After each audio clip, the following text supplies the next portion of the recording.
우리 영주교회가 창립 61주년을 맞이하였습니다. 61년이 된 작년의 교회입니다. 교회 성장의 핵심 과제는 다음 세대의 부흥에 있습니다. 다음 세대가 부흥되어야 교회는 성장됩니다. 한국교회의 미래는 다음 세대에 달려 있습니다. 우리 교회가 교회학교 부흥을 위해서 최선의 노력을 경주하고 있습니다. 성장하는 부서가 있는데 영유아부가 아주 부흥하고 있고 유치부도 부흥하고 있고 그리고 중등부가 부흥을 하고 있습니다. 영유아부와 유치부가 부흥하는 것으로 인해서 유년부도 소년부도 계속해서 여러 부서들이 성장을 기대하고 있습니다. 총회 교육자원부가 조사한 바에 보면은 교회 학교가 없는 교회가 교단 전체 우리 대한예수교 장로회 통합측 총회에 속해 있는 8,383개 교회에서 고등부가 없는 교회가 48%, 중등부가 없는 교회가 47%, 아동부의 고학년 4, 5, 6학년 소년부가 없는 부서가 43%, 저학년 1, 2, 3학년에 저학년부가 없는 부서가 47%, 유치부가 없는 것이 교회가 51%, 유아부가 없는 것은 77.4%, 영유아부가 없는 교회는 78.5%.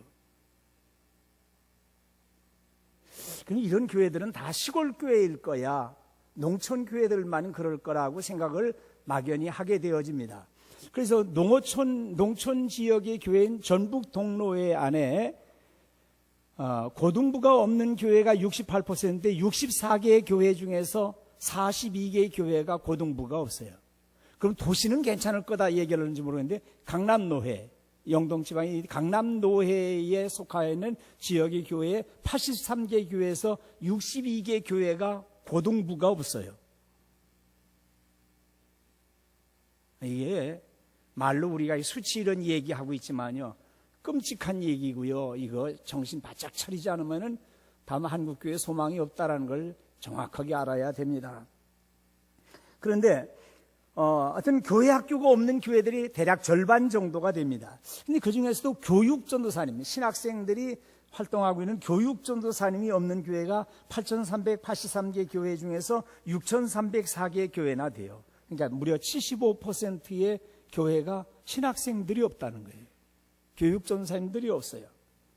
각 교회마다 교회학교 교사들을 훈련을 시켜가지고 교회학교가 없는 교회에다가 파송을 해서 교회학교를 되살려야 된다 하는 그런 생각을 가지게 되어집니다. 우리 교회가 최선을 다해서 다음 세대를 이끌고 가고 다음 세대의 부흥을 위해서 노력을 해야 돼요. 그런 의미에서 새로운 리더십이 등장을 하고 또 리더십을 교체하고 하는 이런 것들도 다음 세대를 위한 소망을 가져야 되기 때문이다 하는 점이에요.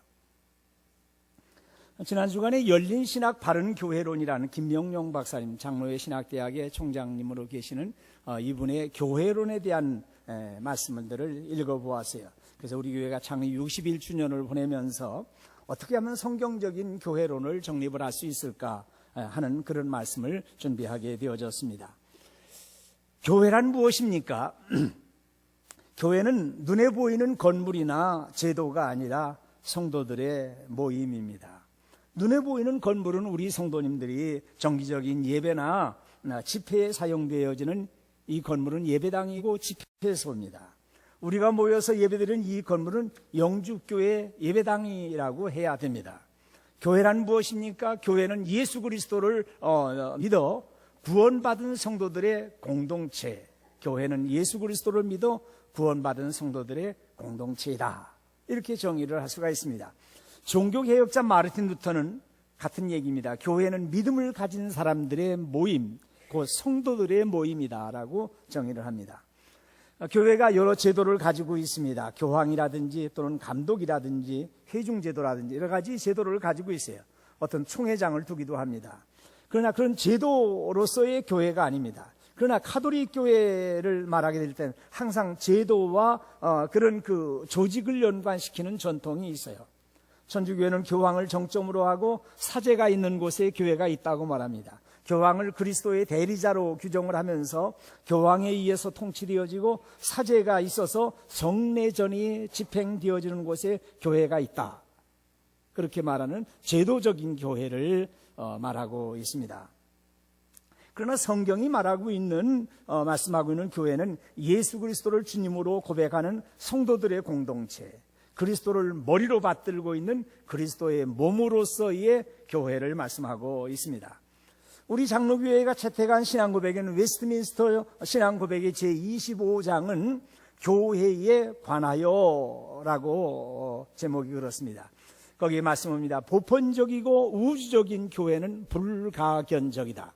이 교회는 과거나 현재나 미래에 있어서 머리 되시는 그리스도를 중심으로 모이는 택함을 받은 모든 사람들로 말미암아 구성된다. 그것은 그리스도의 신부요 그의 몸이며 만물 안에서 만물을 충만케 하시는 자의 충만이시다라고 고백을 합니다.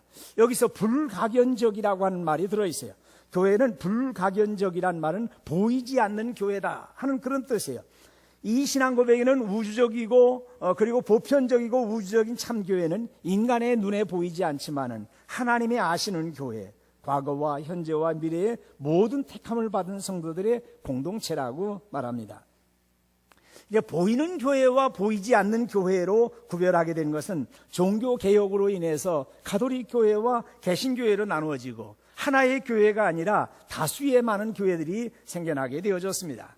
그럼에도 불구하고 지상에 있는 보이는 교회지만 하나님을 아버지로 고백하고 우리 주님으로 말미암아서 구원받은 성도들은 우주적으로 보이지 않는 하나의 교회를 이루고 있다고 교회론을 정리하게 되어졌습니다. 우리 사람들은 잘 알지 못하지만은 또 보지 못하지만은 하나님만이 아시는 지상과 천상을 연결하고 과거와 현재와 앞으로도 예수 믿을 사람들 모두 모아서 하나의 교회를 이루고 있다 하는 그런 의미에서 교회는 보편적이고 우주적이고 불가견적이다 하는 그런 말을 하게 되어졌습니다. 20세기 개신교회의 교부라고 하시는 칼 바르트는 교회의 본질은 제도나 조직이 아니고 말씀의 사건이다 하고 정의를 합니다. 말씀의 사건이라는 말은 교회는 하나님께서 말씀하시고 인간이 그 말씀을 듣는 곳에 참된 교회가 존재하고 있다 했습니다. 하나님은 말씀하시고 인간은 그 말씀에 응답하는 그곳에 교회가 있다. 말씀의 사건으로서의 교회를 말씀을 했어요. 이 칼바르트에 의하면은 말씀의 사건이 일어나지 않는 제도적인 교회는 우상숭배의 단체에 지나지 않는다까지 얘기했어요. 20세기 개신교회의 교회론을 정립한 또 한 분의 공로자는 에밀 브룬노라고 하는 분이십니다. 그는 교회에 대한 오해라고 하는 책을 썼는데 교회는 수직적으로는 그리스도를 통한 하나님과의 인격적인 만남이요 수평적으로는 그리스도를 통한 형제간의 인격적인 만남, 곧 형제간의 사랑의 사귑이다. 그러니까 사랑의 사건으로서의 교회를 말씀을 했습니다. 자, 이 두 분의 신학자는 교회가 무엇이냐 하는 점에 대해 있어서 대단히 공로를 세운 분들이에요. 교회는 제도적인 교회가 아니라 교회라는 것은 말씀의 사건이고 사랑의 사건이 일어나는 곳에 교회가 있다 정의를 했습니다. 이런 학자들의 견해를 받아들이면서 제도와 조직을 무시하는 무교회주의자들이 나오게 되어졌어요. 이들은 무교회주의자들은 제도적인 교회, 조직적인 교회를 무시하면서 두 신학자의 견해를 아주 환영하고 나왔습니다. 교회는 건물도 아니고 제도나 조직이 아니라 하나님이 말씀하시고 인간이 그 말씀에 응답하고 하나님을 사랑하고 사람들을 사랑한다면 그 어느 곳에든지 교회가 존재한다. 이러면서 무교회주의자들이 환영을 하게 된 겁니다. 그러나 오늘의 교회는 제도적이고 조직적인 교회, 전통적인 교회론과 말씀의 사건과 사랑의 사건으로서의 교회를 말하고 있습니다. 이 두 가지 견해, 전통적인 교회와 새로운 그런 교회의 어떤 통합적인 이론이 필요하게 되어졌어요. 오늘에 와서 교회의 본질은 말씀의 사건이고 사랑의 사건이라고 하면서 한 가지 더 아울러서 성령의 사건이라고 정의를 하게 되어졌어요. 초대교회가 성령으로 탄생했습니다. 오순절에 성령 강림이 없었다고 그러면 초대교회는 탄생할 수도 없었어요. 이 성령의 사건으로 인해서 신약 성경의 초대교회는 제도성을 가지게 되어졌고 조직하게 되어졌단 말이에요. 성령의 사건으로서 제도가 나오고 조직이 이루어지게 되어졌어요. 사도행전 20장 28절에 여러분은 자기를 위하여 또는 온 양떼를 위하여 삼가라. 성령께서 그들 가운데 몇몇 분을, 여러분을 감독자로 삼았다. 하나님이 자기 피로 사신 교회를 보살피게 했다. 성령이 감독자로 삼으셨다. 성령이 직분을 맡기셨다. 성령이 안수하게 함으로 그들을 구별해서 선교사로 파송하게 되어졌다. 성령께서 역사하시면서 제도와 조직을 가지게 되어졌어요. 성령은 교회로 하여금 감독이라고 하는 직제를 만들게 했습니다. 성령에 의해서 교회는 제도성에 속하는 감독 또는 목사, 장로, 집사, 교사와 같은 직제를 가지게 되어졌어요. 교회의 직제와 제도는 교회를 유지하기 위해서 꼭 필요합니다. 그러나 교회의 직제와 제도는 언제나 성령의 역사에 순종하는, 봉사하는 위치에 서 있어야 됩니다. 우리 한국교회는 세계 어느 나라에도 없는 권사라고 하는 제도가 있어요. 권사님들한테는 좀 죄송하긴 좀 해요. 여자 장로를 안 세우려고 한국교회가 권사라는 제도를 두었어요. 그러나 지금은 여자 장로님을 세우는 시대이기 때문에 권사는 남자의 안수집사를, 여자분들에게는 안수집사라는 말을 쓰지 않고 같은 안수집사를 권사로 생각을 하면서 권사를 세워가고 있어요. 권면하고 교인들을 잘 돌아보는 위치에 있습니다. 오늘의 교회들은 많은 문제점을 안고 있어요. 가톨릭 교회는 하나의 교회를 강조합니다. 그런 차원에서 가톨릭에 속한 모든 교회는 하나의 교회라는 것을 표방을 합니다. 가톨릭 교회라는 거예요. 그러나 가톨릭 교회라고 하는 큰 상표, 가톨릭이라고 하는 큰 브랜드, 아주 높은 가치의 브랜드가 한국 교회를 이렇게 이끌고 가고 있어요. 오늘 현대도 참으로 매력이 있어 보입니다. 경건한 것 같기도 하고 사회에 할 말을 하는 것 같기도 하고 대사회적으로 봉사도 잘하는 것 같아요. 얼마 후에 교황이라고 하는 분도 오신다고 그래요. 교황이 오게 되면 또 거기에 또 반해가지고서 거기에 또 매력을 느껴가지고 그리로 옮겨갈 사람들이 있을지도 몰라요.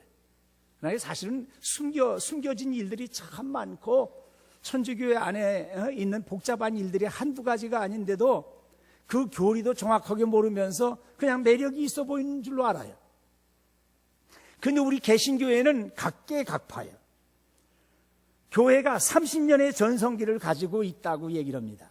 제가 옛날에 모시고 있었던 교회, 아주 복잡하고 어려워진 교회 목사님 바로 앞에 식사를 하시면서 교회가 30년의 전성기가 끝나게 되면 교권 싸움에 있다고 하는 것이 교회학자들의 진단입니다. 그런 얘기했더니 사색이 되시더라고요. 그런 일이 지난 주간에 있었어요. 그런데 그 30년의 전성기가 끝나게 되면 교권 싸움, 주도권 싸움, 재정 비리 문제, 이성 문제, 명예 문제, 교회가 이전 투구의 현장이 되고 있습니다. 그래서 아주 공룡화되어진 대형 교회가 무너진 소리가 들려요. 강동구에 있는 천호동에 있는 교회에서 문제가 되더니 대단히 죄송해요. 중구 저동에 있는 교회도 한동안 문제가 많았어요.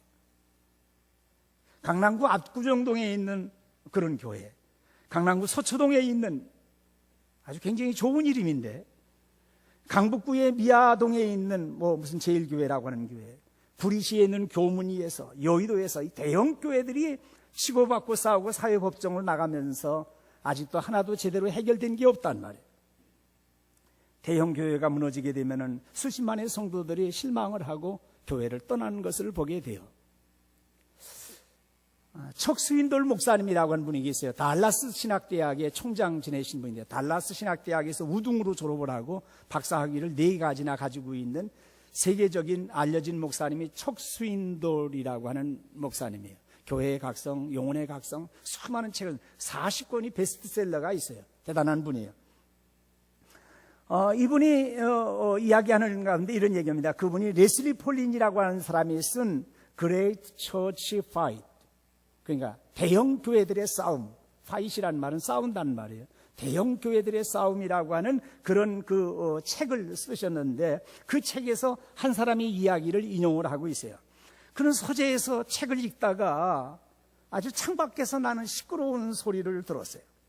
창밖에서 나는 큰 소리의 주인공은 친구와 함께 놀고 있는 그분의 자신의 딸이었어요. 그 소리가 점점 더 커집니다. 점점 더 열기를 더하더니 아주 논쟁으로 크게 커져갔습니다. 그래서 견디다 못해가지고 창문을 열고서 야 그만해라, 얘야 무슨 일이냐 하고 말했어요. 그러나 꾸중을 듣고 있었던 그 딸이 얘기합니다. 여기 써있는 대로요. 정신 차려서 봐봐요 좀. 에? 아빠, 우리는 그저 교회 놀이를 하고 있었을 뿐이에요. 그렇게 얘기합니다. 어린아이들이 눈에 비춰진 교회가 시끄럽고 논쟁하고 싸우고 큰 소리 지르고 이런 교회로 비춰졌다면, 그래서 우리는 교회 놀이 하고 있었다는 거예요. 교회 놀이. 얼마나 끔찍한 얘기고 심각한 문제가 아닐 수가 없단 말이에요. 교회 안에서 온갖 추악한 일들이 일어나고 있어요. 악취가 난단 말이에요. 어디서 그 악취를 잡고서 그리스도의 향기를 드러내야 되겠는지, 어디서부터 수술해야 되는지 알 수가 없어요.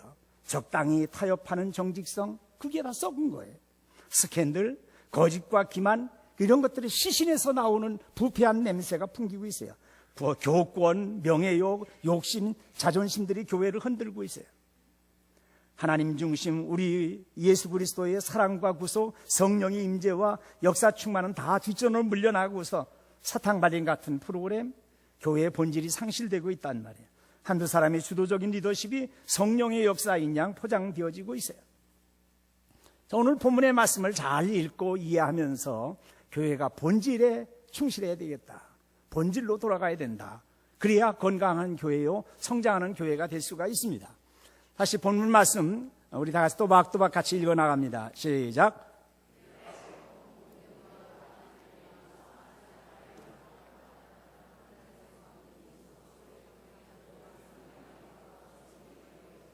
수가 더 많아지니라 그래서 온 유대와 갈릴리와 사마리아 교회가 평안하여 든든히 서갔습니다.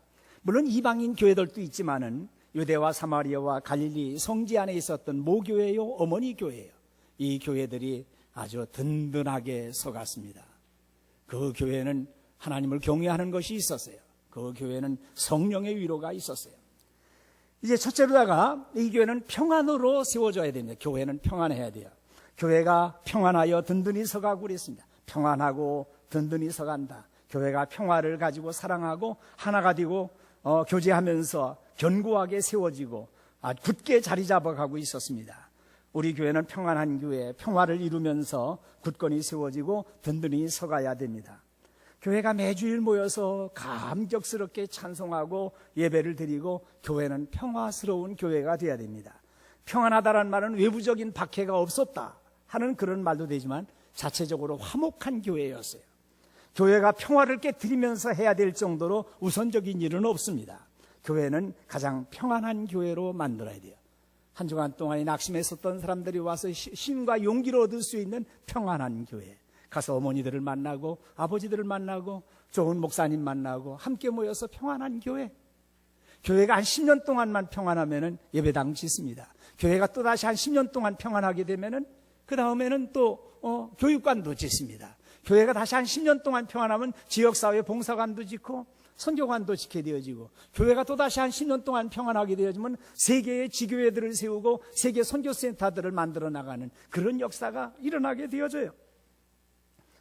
자, 두 번째로다가 교회는 주님을 경외해야 됩니다. 그 말씀은 하나님을 경외했다 하는 말씀입니다. 경외함이라는 것은 포보스라고 하는 말인데 이건 두려움, 놀람, 공경, 존경, 경외 그런 말이에요. 성경은 여호와 하나님을 경외하는 것이 지혜와 지식의 근본이라 그랬어요. 아브라함에게 말씀하실 때 사자가 이르시되 그 아이에게 내 손을 대지 말라, 그에게 아무 일도 하지 말라, 내가 네 아들 네 독자까지도 내게 아끼지 아니하였으니 내가 이제야 내가 하나님을 경외하는 줄, 여기 사랑하는 줄, 섬기는 줄, 좋아하는 줄 그런 게 아니고 경외하는 줄 아노라 그랬단 말이에요. 거룩한 두려움으로 섬긴단 말이에요. 이곳에는 하나님이 계시는 교회예요. 말로 쉽게 얘기하니까 하나님이라고 쉽게 얘기하지만 두렵고 떨리는 가운데서 온 우주 만물을 창조하신 그 거룩하신 하나님이 계시는 교회란 말이에요. 그리고 거룩한 두려움이 있어야 돼요. 자, 시편 말씀 가운데 보면은 여호와를 경외함이 지혜의 근본이라. 그의 계명을 지키는 자는 다 훌륭한 지각을 가진 자이니, 다 훌륭한 지각을 가진 사람들이 하나님을 경외하는 사람들이에요. 다 훌륭한 지각을 못 가진 사람들 내가 얘기하기 어렵잖아요. 여기서 누굴 보고서 훌륭한 지각을 못 가지고 있다고 말하기가 내가 좀 불편하잖아요. 다 훌륭한 지각을 가진 사람들이 하나님을 경외하는 사람들이에요. 자, 또 잠언 1장 7절에 보면 여호와를 경외하는 것이 지식의 근본이거늘 미련한 자는 지혜와 훈계를 멸시하느니라. 또 잠언 9장에 보면은 여호와를 경외하는 것이 지혜의 근본이요 거룩하신 자를 아는 것이 명철이니라. 그렇게 말씀하셨어요.